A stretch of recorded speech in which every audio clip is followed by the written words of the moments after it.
다케시마는 일본 땅입니다라고 주장하는 일본에 비해 상대적으로 조용한 것 같던 중국이 최근 들어선 김치는 중국의 파워 차이가 원조다. 태권도도 중국의 전통 무술에서 비롯되었다.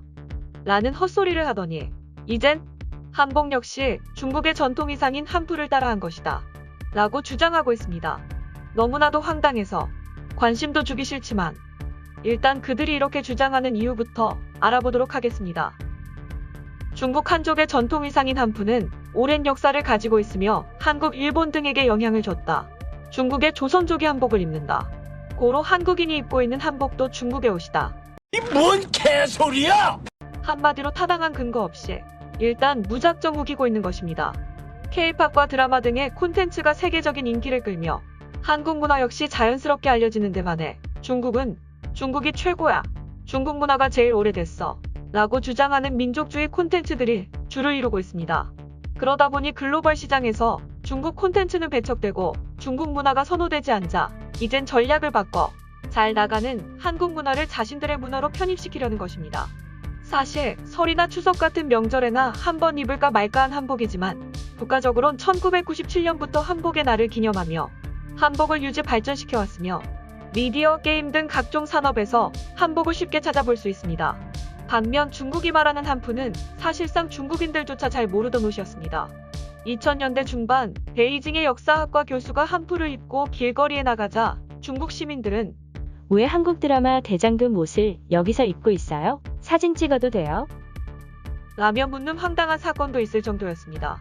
한푸라는 단어 역시 21세기 들어 처음 생겨난 단어로 중국의 옷이 아닌 한족의 옷이라는 뜻입니다.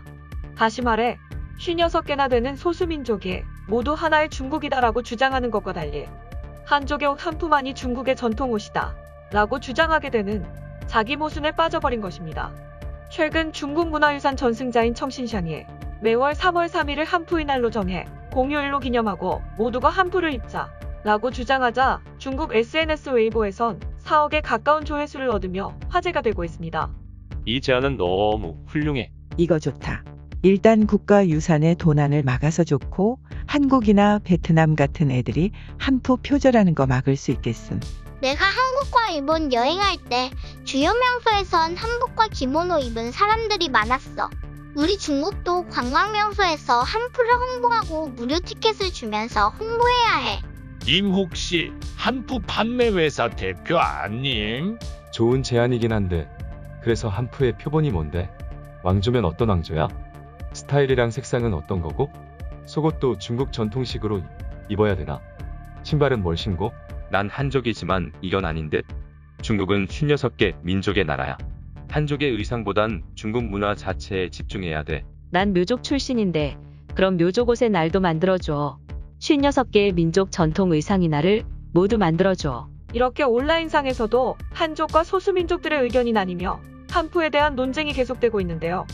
중국이 한복을 빼앗아 오기 위해 한푸를 외칠수록 소수민족들이 차별을 주장하고 이제 와서 한푸라는 단어를 빼자니 한복과의 연결성을 찾을 수 없는 자가당착인 것이죠. 현재 세계에 가장 많이 알려진 중국의 전통 의상은 말도 안 되는 한푸가 아닌 청나라의 치파오입니다. 괜히 한복이 부러워서 되도 않는 한푸를 주장하기보단 자신들이 가지고 있는 옷부터 잘 챙겨 입었으면 좋겠습니다.